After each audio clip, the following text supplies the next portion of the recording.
Iran nuclear programme पर तेजी से कर रहा है काम। फोर्डो नतांज एटमी प्लांट को रिपेयर करने में जुटा है। ईरान एटमी प्लांट में ज्यादातर हिस्सों में रिपेयर का काम पूरा हो गया है। सैटेलाइट तस्वीरों से हुआ पर्दाफाश।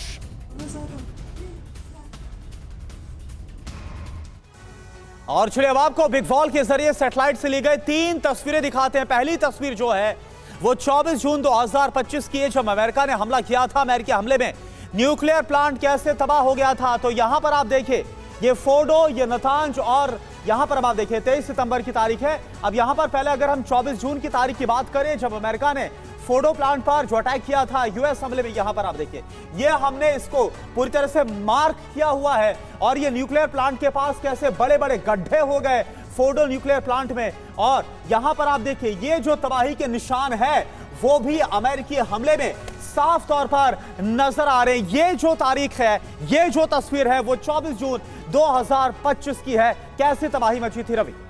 बिल्कुल, 24 जून के बाद 18 सितंबर 2025 की तस्वीर देखिए। नतांज प्लांट की ये तस्वीर है और एटमी प्लांट के पास कई सारी गाड़ियां नजर आती हैं। देखिए व्हीकल्स आपको दिखाई दे रहे होंगे, यहां पर गाड़ियां दिखाई देती हैं।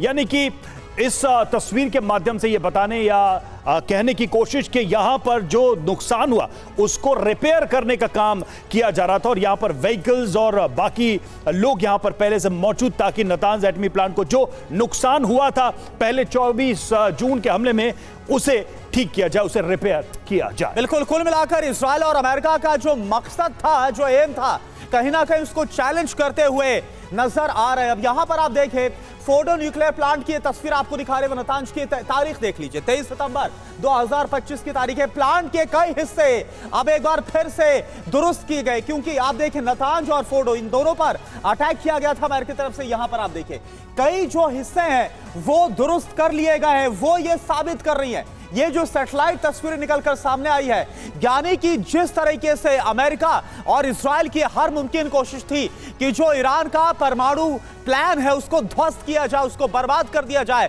लेकिन फिर से जो ईरान है वो उठ खड़ा हुआ है। और मनीष, ये तस्वीरें क्या बता रही हैं? और क्या इन तस्वीरों को देखने के बाद ऐसा लगता है कि जो इजराइल और अमेरिका है वो बहुत जल्द एक नई रणनीति के तहत ईरान के खिलाफ आ सकते हैं?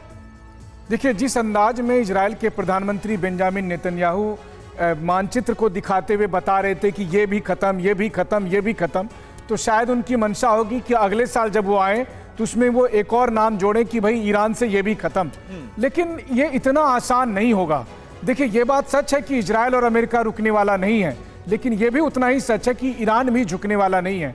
12 दिन के जंग के दौरान मैं खुद इजराइल में मौजूद होकर मैंने देखा कि ईरान की भी क्या ताकत है। 2000 किलोमीटर दूर से जब ईरानी मिसाइल आते थे तो उन्होंने इजराइल पर क्या कहर बरपाया था। लेकिन हाँ, ईरान भी इस बात को समझता है कि फिर चाहे लीबिया हो, अफगानिस्तान हो, सीरिया हो, इराक हो, ये सब इसलिए ख़त्म हो गए, तबाह हो गए क्योंकि इनके पास परमाणु हथियार नहीं है। तो आज की तारीख में ईरान डिप्लोमेसी पर भी काम कर रहा है और ईरान अपने परमाणु कार्यक्रम पर भी काम कर रहा है। यही वजह है कि ईरान अलग थलग नहीं है। ईरान के साथ रूस है, चीन है, नॉर्थ कोरिया है और बहुत से दूसरे और मुल्क हैं जो ईरान के समर्थन में हैं।